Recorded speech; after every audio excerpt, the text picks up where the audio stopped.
എല്ലാവർക്കും നമസ്കാരം. റിലയൻസ് മെഷീനിലേക്ക് എല്ലാവർക്കും സ്വാഗതം. നമ്മൾ കഴിഞ്ഞ ദിവസം ഒരു തയ്യൽ മെഷീൻ്റെ അൺബോക്സിങ് വീഡിയോ ആണ് ചെയ്തിരുന്നത്. ജുക്കിയുടെ ജിൻ എന്ന് പറയുന്ന മെഷീനാണ് നമ്മൾ അൺബോക്സിങ് ചെയ്തത്. ആ മെഷീൻ എങ്ങനെയാണ് സ്റ്റാൻഡിലേക്ക് ഫിക്സ് ചെയ്യുന്നത്, അതേപോലെ തന്നെ അതിൻ്റെ കൺട്രോളർ, അതായത് ആക്സിലേറ്റർ അല്ലെങ്കിൽ അതിൻ്റെ റെഗുലേറ്റർ എങ്ങനെയാണ് ഫിക്സ് ചെയ്യുന്നത്, എങ്ങനെയാണ് വർക്ക് ചെയ്യുന്നത് എന്ന വീഡിയോയിലേക്ക് നമ്മൾ പോവുകയാണ്. അപ്പം പാർട്ട് 3 ആയ ജിൻ മെഷീൻ്റെ അതിൻ്റെ ബോർഡിലേക്കുള്ള ഫിക്സിങ് വീഡിയോ നമുക്ക് തുടങ്ങാം. അപ്പോൾ നമ്മൾ മെഷീൻ ഫിക്സ് ചെയ്യുന്നതിന് മുമ്പ് ആദ്യമായി നമ്മൾ അതിൻ്റെ ഓയിൽ ടാങ്ക് നമ്മൾ ഫസ്റ്റ് ഫിക്സ് ചെയ്യണം. ഓയിൽ ടാങ്ക് ഫിക്സ് ചെയ്യുന്നതിനായിട്ട് അതിന് കുറച്ച് ഇഞ്ചസും ബുഷസും ഉണ്ട്. അത് റബ്ബറിൻ്റെയാണ്. ആ സാധനങ്ങൾ നമുക്ക് അതിൻ്റെ ഓയിൽ ടാങ്കിലേക്ക് ഫിക്സ് ചെയ്യാം.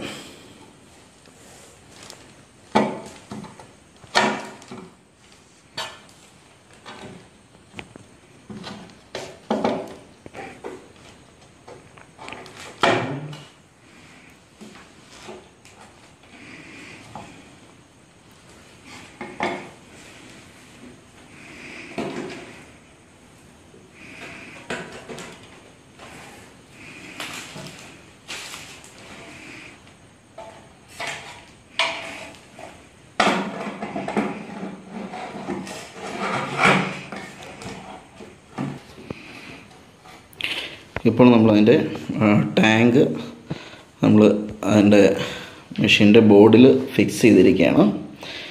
അപ്പം നമ്മളത് സെറ്റ് ചെയ്ത് കഴിഞ്ഞു. ഇനി അതിൻ്റെ മുകളിലേക്ക് നമുക്ക് മെഷീൻ എടുത്ത് വയ്ക്കാം. മെഷീൻ എടുത്ത് വയ്ക്കുന്നതിന് മുമ്പ് നമ്മൾ ഈ ഓയിൽ ടാങ്കിൽ ഓയിൽ ഒഴിക്കേണ്ടതായിട്ടുണ്ട്. നമ്മളിത് ഓയിൽ ടാങ്കിൽ നോക്കുന്ന സമയത്ത് ഹൈ ലോ എന്ന് പറയുന്ന ഒരു മാർക്കിങ് കാണാൻ പറ്റും. അത് ലോയുടെ മുകളിലായിട്ടും ഹൈയുടെ താഴെയായിട്ടും വേണം ഓയിൽ ലെവൽ എപ്പോഴും കീപ്പ് ചെയ്യാൻ വേണ്ടിയിട്ട്. അപ്പോൾ നിങ്ങൾ ചോദിക്കും, ഈ മെഷീന് എന്തുകൊണ്ടാണ് ഇവിടെ ഓയിൽ ഒഴിച്ച് സാധാരണ മെഷീൻ ഉപയോഗിക്കുന്നത് ചോദിക്കും. അപ്പോഴെന്ന് പറഞ്ഞിട്ടുണ്ടെങ്കിൽ ഇതിന് ഓട്ടോമാറ്റിക് പമ്പിങ് ആണ്, ഓയിൽ പമ്പിങ്. അപ്പം നമുക്ക് ഈ മെഷീൻ്റെ എല്ലാ ഭാഗങ്ങളിലേക്കും ഓയിൽ ഈ ടാങ്കിൽ നിന്ന് പമ്പ് ചെയ്ത് മെഷീൻ പ്രവർത്തിക്കുന്ന എല്ലാ സൈഡുകളിലേക്കും ഓയിൽ എത്തിക്കും. ഓയിൽ അത് ഫില്ല് ചെയ്തതിന് ശേഷം അതിനകത്ത് വയ്ക്കേണ്ട ഒരു ഐറ്റമാണ് ഈ കാണുന്ന ബ്ലാക്ക്. ആ ഒരു ബുഷസ് അത് വരുന്നത് നമ്മൾ അടിയിൽ നിന്നും അതിൻ്റെ പ്രഷർ ബാറിനെ ലിഫ്റ്റ് ചെയ്യാൻ വേണ്ടി ഉപയോഗിക്കുന്ന അടിയിലൊരു റബ്ബറിൻ്റെ ഒരു ബുഷോട് കൂടി ഒരു ഐറ്റം വരുന്നുണ്ട്, ഒരു ലിഫ്റ്റർ. ആ ലിഫ്റ്ററിനെ ലിഫ്റ്റ് ചെയ്ത് പ്രഷർ ബാർ പൊക്കുവാൻ വേണ്ടിയിട്ട് ഉപയോഗിക്കുന്ന പ്രഷർ ബാർ ലിഫ്റ്ററിൻ്റെ ഒരു കമ്പോണൻ്റാണ് ഈ കാണുന്നത്. അത് നമ്മൾ ഈ ഓയിൽ ടാങ്കിനകത്തേക്ക് വച്ചു കൊടുക്കുക. അതിനുശേഷം ഈ കാണുന്ന വൈറ്റ് കോമ്പോണൻറ്റ്, അതായത് ഈ ഒരു പ്ലാസ്റ്റിക്കിൻ്റെ ഈ ഒരു ഐറ്റം, അത് വരുന്നത് സ്റ്റാൻഡിൻ്റെ ആ ഒരു ചെറിയ ഹോളിലേക്ക് വെച്ച് കൊടുക്കുക. അതിൻ്റെ ഒരു പർപ്പസ് എന്ന് പറഞ്ഞിട്ടുണ്ടെങ്കിൽ നമ്മൾ ഈ മെഷീൻ ഇതിനകത്തേക്ക് ഫിക്സ് ചെയ്ത്, അതായത് ഈ ഒരു റൗണ്ട്സിനകത്തേക്ക് ഫിക്സ് ചെയ്ത് കഴിയുമ്പോൾ നമ്മൾ ആ മെഷീൻ ചെരിച്ച് വയ്ക്കേണ്ട സന്ദർഭങ്ങളിൽ ആ മെഷീനെ സപ്പോർട്ട് ചെയ്ത് നിർത്താൻ വേണ്ടിയിട്ടുള്ള ഒരു കോമ്പോണൻ്റാണ് ഈ കാണുന്ന പ്ലാസ്റ്റിക് ഐറ്റം. അടുത്തായി നമ്മൾ കാണാൻ പോകുന്ന ഐറ്റം ഈ 2 സ്റ്റീലിൻ്റെ 2 ഇഞ്ചസാണ്. ഇത് നമ്മൾ മെഷീനിലെ ഹോൾഡ് ചെയ്ത് വയ്ക്കാൻ വേണ്ടിയിട്ട്, അത് മെഷീൻ ചെരിക്കാനും മറ്റും ഉപയോഗിക്കുന്നതാണ്. അത് മെഷീൻ്റെ ബാക്കിൽ വയ്ക്കുന്ന ഇഞ്ചസാണ് ഈ കാണുന്നത്.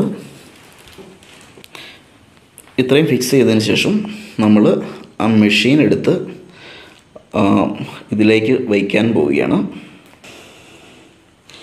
ഇപ്പോൾ നമ്മൾ മെഷീൻ ജിന്നിൻ്റെ ഹെഡ് എടുത്ത് നമ്മൾ സ്റ്റാൻഡിൽ വെച്ചിരിക്കുകയാണ്, സ്റ്റാൻഡിൽ ഫിക്സ് ചെയ്തിരിക്കുകയാണ്.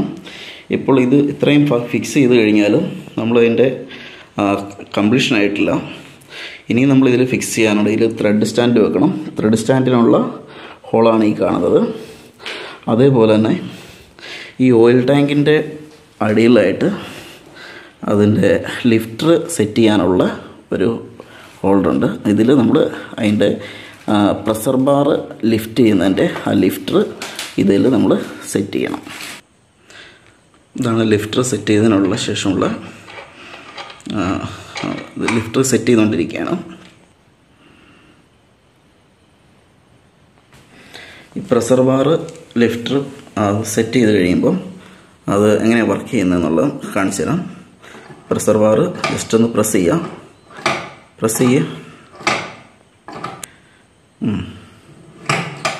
ഓക്കെ, അതിൻ്റെ പ്രസ്സിങ് മെക്കാനിസം വരുന്നത് ഇങ്ങനെയാണ് പ്രഷർ ബാർ വർക്ക് ചെയ്യുന്നത്. അടുത്തതായി നമുക്ക് ഇതിൻ്റെ റെഗുലേറ്റർ അല്ലെങ്കിൽ ആക്സിലേറ്റർ ഫിക്സ് ചെയ്യാം. അപ്പോൾ നമ്മളിതിൽ ആക്സിലേറ്റർ ഇതിൽ സെറ്റ് ചെയ്തേക്കുകയാണ്. ഇനിയിപ്പം ആക്സിലേറ്റർ സെറ്റ് ചെയ്ത് കഴിഞ്ഞിട്ടുണ്ടെങ്കിൽ അതിൽ നിന്ന് ആക്സിലേറ്ററിൻ്റെ അതിൻ്റെ ചവിട്ടിയിലേക്കുള്ള, അതായത് ഇതിലാണ് നമ്മൾ ചവിട്ടുന്നതനുസരിച്ച് ഈ ആക്സിലേറ്ററിൻ്റെ ഈ ഒരു പോർഷൻ റൺ ചെയ്തത്. ഇത് നമ്മൾ ഈ ലിവർ വലിക്കുന്നതനുസരിച്ചാണ് ഇതിൻ്റെ ആക്സിലറേഷൻ നടക്കുന്നത്. അപ്പോൾ നമ്മൾ ഇതും ഈ ചവിട്ടിയായിട്ട് ഒരു കണക്റ്റിംഗ് റാഡ് കണക്ട് ചെയ്യാനുണ്ട്. ഇനിയിപ്പോൾ നമ്മൾ അത് കണക്ട് ചെയ്യണം. ഇതാണ് കണക്റ്റിംഗ് റാഡ്. ഇനി ഇത് നമ്മൾ ചവിട്ടിയും ആക്സിലേറ്ററുമായിട്ട് അല്ലെങ്കിൽ റെഗുലേറ്ററുമായിട്ട് കണക്ട് ചെയ്യണം. അപ്പോൾ നമ്മൾ ഇതിൻ്റെ റെഗുലേറ്ററും പെഡലും തമ്മിൽ കണക്ട് ചെയ്തിരിക്കുകയാണ്. ഇത് നമ്മൾ കണക്ട് ചെയ്യുന്ന സമയത്ത് കൂടുതലും ശ്രദ്ധിക്കേണ്ടത്, ഇത് നമ്മൾ പാരൽ ആയിട്ട് തന്നെ സ്ട്രെയിറ്റ് ആയിട്ട് തന്നെ മാക്സിമം സെറ്റ് ചെയ്യുക. എങ്കിൽ മാത്രമേ നമുക്ക് ഇത് ലേഡീസിന് കൂടുതൽ ഉപയോഗപ്രദമാവുള്ളൂ. കാരണം വെച്ചാൽ കുറച്ച് ഒരു ചെരുവ് നിർത്തിയിട്ടുണ്ടെങ്കിൽ 90 ഡിഗ്രി ഒരു ചെരുവ് നിർത്തിയിട്ടുണ്ടെങ്കിൽ അത് ചിലർക്കത് സ്പീഡ് കൺട്രോൾ ചെയ്യാൻ ഒരു ബുദ്ധിമുട്ടായിട്ട് കൂടുതൽ ബുദ്ധിമുട്ട് കണ്ടുവരാറുണ്ട്. ഇനി അവസാനമായിട്ട് നമുക്ക് ഇതിനകത്ത് ഫിക്സ് ചെയ്യാനുള്ളത് ഇതിൻ്റെ ത്രെഡ് സ്റ്റാൻഡാണ്. ആ ത്രെഡ് സ്റ്റാൻഡ് ഫിക്സ് ചെയ്യേണ്ട സ്പോട്ടാണ് ഇത്, ഈ കാണുന്ന സ്പോട്ട്. ഇതിലേക്ക് നമ്മൾ ത്രെഡ് സ്റ്റാൻഡ് ഫിക്സ് ചെയ്യും. അവസാനമായി നമ്മൾ ഇതിൻ്റെ ത്രെഡ് സ്റ്റാൻഡും ഇൻസ്റ്റാൾ ചെയ്തിരിക്കുകയാണ്. ത്രെഡ് സ്റ്റാൻഡ് ഇൻസ്റ്റാൾ ചെയ്യാൻ ഞാൻ ഇത് വീഡിയോയിലും ഡീറ്റെയിൽ ആയിട്ട് കാണിച്ചിട്ടില്ല. ഇത് ഈ ത്രെഡ് സ്റ്റാൻഡ് കാണുമ്പോൾ തന്നെ ഏകദേശം എല്ലാവർക്കും തന്നെ ഇത് സിമ്പിളായിട്ട് മനസ്സിലാക്കാം. അതിനുശേഷം നമ്മൾ ഇനി ഇതിൽ ചെയ്യേണ്ടത്, നമ്മളിത് റെഗുലേറ്ററുമായിട്ട് കണക്ട് ചെയ്യുന്ന ഒരു വയറുണ്ട്. അതുകൊണ്ടോ ഈ ഒരു ഈ വയർ നമ്മൾ ഈ മെഷീൻ്റെ കണക്ടറുമായിട്ട് നമ്മളിത് കണക്ട് ചെയ്യണം. അടുത്ത സ്റ്റെപ്പ് എന്ന് പറയുന്നത് ഇതാണ്. അത് കണക്ട് ചെയ്യേണ്ടത് മെഷീൻ്റെ ബാക്ക് സൈഡിൽ ഇതാ ഇവിടെ ഈ കണക്ടറിന് തൊട്ട് മുകളിലായിട്ട് ഒരു റെഡ് കണക്ടർ കൂടെ ഉണ്ട്. അതിനകത്തേക്കാണ് നമ്മളത് കണക്ട് ചെയ്യേണ്ടത്. അത് കണക്ട് ചെയ്യുന്ന സമയത്ത് അതിൻ്റെ ആ ഒരു കണക്ടറിൻ്റെ ആ ഒരു കണക്റ്റിംഗ് നോബ് അതായത് ആ ലെഫ്റ്റ് സൈഡിലേക്ക് തന്നെ നിൽക്കണം. ആ ഒരു കട്ടിങ് നോക്കിയിട്ട് വേണം അത് കണക്ട് ചെയ്യാൻ വേണ്ടിയിട്ട്. അല്ലെങ്കിൽ ഇത് ഈ മെഷീൻ വർക്ക് ചെയ്യുന്നത് കംപ്ലീറ്റ് DC-യിലാണ്. അപ്പോൾ DC-യിൽ വർക്ക് ചെയ്യുന്നുണ്ട്. ജസ്റ്റ് മാറിപ്പോയിട്ടുണ്ടെങ്കിൽ റൊട്ടേഷൻ മാറി അപ്പം ബോർഡ് കംപ്ലൈൻറ്റ് വരാൻ വേണ്ടിയിട്ട് സാധ്യത കൂടുതൽ ആണ്. അപ്പോൾ നമ്മൾ അടുത്തതായി നമുക്ക് ആ കണക്ടർ മെഷീനുമായിട്ട് കണക്ട് ചെയ്യാം. നമ്മൾ അവസാനമായിട്ട് ആ കണക്ടറും അതായത് റെഗുലേറ്ററിൽ നിന്നുള്ള കണക്ഷൻ നമ്മുടെ മെഷീനിലേക്ക് കണക്ട് ചെയ്തിരിക്കുകയാണ്. അപ്പോൾ നമ്മുടെ ഈ മെഷീന് ബോർഡുമായിട്ട് കണക്ട് ചെയ്യുന്ന കംപ്ലീറ്റ് പ്രോസസ്സ് ഇവിടെ കഴിഞ്ഞിരിക്കുകയാണ്. ഇനി നമുക്ക് ഇതിനകത്ത് കാണാനുള്ളത് ഇതിൻ്റെ വർക്കിംഗ് ആണ്. അപ്പം നമുക്ക് ഇതിൻ്റെ പവർ ഓൺ കർമ്മത്തിലേക്ക് കിടക്കാം. ഇപ്പോൾ നമ്മൾ മെഷീൻ പവർ കണക്ട് ചെയ്തിരിക്കുകയാണ്. പവർ കണക്ട് ചെയ്തു. പവർ കണക്ട് ചെയ്തതിന് ശേഷം നമ്മൾ മെഷീൻ ഓൺ ചെയ്യാൻ പോകണം. ഇതാണ് ഓൺ ഓഫ് ബട്ടൺ, ഇവിടെയാണ് വരിക. അതായത് ഇതാണ് on of button. Just on ചെയ്യണം. ഓൺ ചെയ്ത് കഴിയുമ്പോൾ നമുക്കിവിടെ ഡിസ്പ്ലേയിൽ ഇങ്ങനെ സ്ക്രോൾ ചെയ്യുന്നത് കാണാൻ പറ്റും. ഈ ഡിസ്പ്ലേ ബേസിലാണ്, അതായത് ഈ ഒരു പോർഷനിലാണ് നമ്മൾ ഇതിൻ്റെ സ്പീഡ് കൺട്രോൾ ചെയ്യുകയും അതിൻ്റെ സ്റ്റിച്ച് സെലക്ട് ചെയ്യുകയും മറ്റും ചെയ്യുന്നത്. അപ്പോഴെന്ന് പറഞ്ഞിട്ടുണ്ടെങ്കിൽ നമുക്ക് ഈ ഒരു മെഷീൻ എന്ന് പറഞ്ഞിട്ടുണ്ടെങ്കിൽ ഒരു 550 വാട്ട്സിൽ വർക്ക് ചെയ്യുന്ന ഒരു ഡയറക്റ്റ് ഡ്രൈവ് മെഷീനാണ്. അപ്പോൾ ഇതിൻ്റെ ഒരു പ്രത്യേകത എന്ന് പറഞ്ഞിട്ടുണ്ടെങ്കിൽ ഈ മെഷീൻ ഇത് ഫുള്ളി ഇലക്ട്രോണിക് മെഷീനാണ്. അതായത് നമ്മൾ AC DC ആയിട്ട് കൺവേർട്ട് ചെയ്ത് വർക്ക് ചെയ്യുന്ന ഫുള്ളി DCയിൽ വർക്ക് ചെയ്യുന്ന ഒരു ഇലക്ട്രോണിക് മെഷീനാണ്. അപ്പോൾ നമുക്കിതിനകത്ത് ഒരു ഡയറക്റ്റ് ഡ്രൈവ് മോട്ടറും ഒരു പോർഷനിലായിട്ടുണ്ടാവും. അതേപോലെ ഈ ഒരു കവർ ബേസ് ചെയ്ത് ഇതിനകത്തൊരു ഇലക്ട്രോണിക് ബോർഡും ഉണ്ടാവും. ഇൻ കേസ് വോൾട്ടേജിൻ്റെ എന്തെങ്കിലും ഇഷ്യൂസോ കാര്യങ്ങളോ വന്നിട്ടുണ്ടെങ്കിൽ ഒരുപക്ഷെ ഈ ബോർഡ് കംപ്ലൈൻറ്റ് വരാൻ സാധ്യതയുണ്ട്. ഇൻ കേസ് അത് ബോർഡ് കംപ്ലൈൻറ്റ് വന്നിട്ടുണ്ടെങ്കിൽ തന്നെ നമുക്കത് റിപ്പയർ ചെയ്തെടുക്കാൻ സാധിക്കും. ഈ ഒരു ജുക്കിയുടെ മെഷീന് 1 ഇയർ വാറണ്ടിയാണ് കമ്പനി പ്രൊവൈഡ് ചെയ്യുന്നത്. ഈ ഒരു മെഷീൻ്റെ ഏറ്റവും വലിയ പ്രത്യേകത എന്ന് പറഞ്ഞിട്ടുണ്ടെങ്കിൽ നമുക്ക് ഈ മെഷീനിൽ ചെയ്യാൻ പറ്റുന്നത് ഇത് നോയ്സ് ഫ്രീ ആണ്. നമ്മൾ നേരത്തെ ഉപയോഗിച്ചുകൊണ്ടിരുന്ന ജുക്കി മെഷീനൊക്കെ അടിയിൽ വലിയ ക്ലച്ച് മോട്ടർ, ഈ മെഷീൻ്റെ അടിയിലായിട്ട് ബോർഡിൽ വലിയ ക്ലച്ച് മോട്ടറാണ് വന്നിരുന്നത്. അത് 1 HP മോട്ടറാണ് കൂടുതലായിട്ടും വന്നിരുന്നത്. അത് നമ്മൾ മെഷീൻ റൺ ചെയ്യുന്ന സമയത്ത് തന്നെ ആ മോട്ടർ കൂടുതലായി റൺ ചെയ്യും.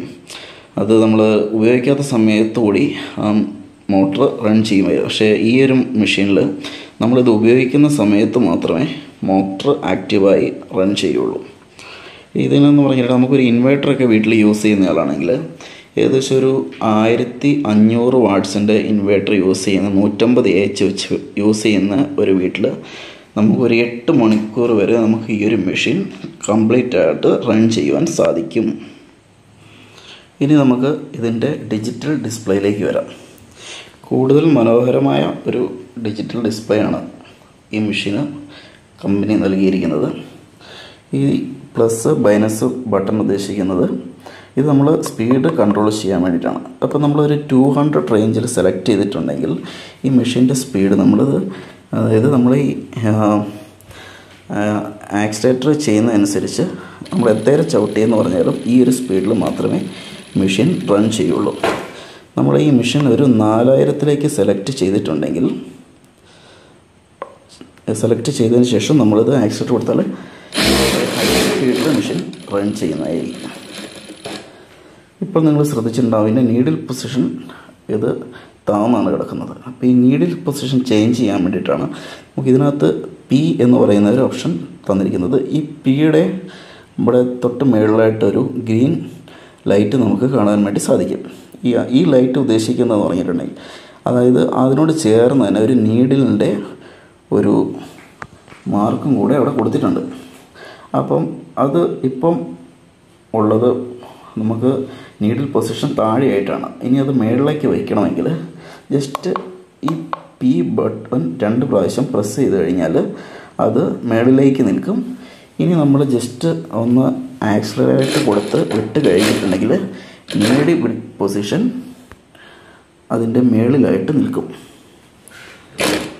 നീഡിൽ നമ്മൾ ആക്സിലറേറ്റ് ചെയ്ത് വിട്ട് കഴിയുന്ന സമയത്ത് നീഡിൽ ഇതിൻ്റെ മുകളിലായിട്ട് നിൽക്കും.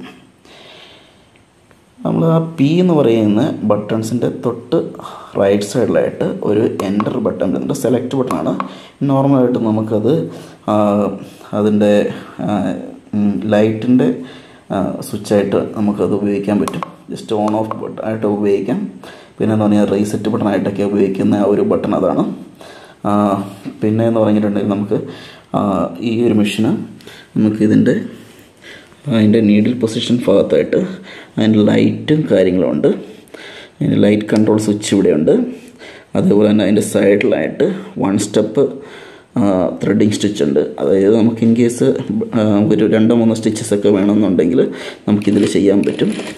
ഇൻ കേസ് നീഡിൽ താന്നിരിക്കുന്ന സമയത്ത് നമുക്ക് നീഡിൽ പൊക്കി വെക്കാനും നമുക്ക് ഇത് തന്നെ ഈ ഒരു ബട്ടൺ തന്നെ നമുക്കത് യൂസ് ചെയ്യാം. അപ്പോൾ നമ്മൾ ഈ മെഷീൻ്റെ എല്ലാ സവിശേഷതകളും കണ്ടു കഴിഞ്ഞു.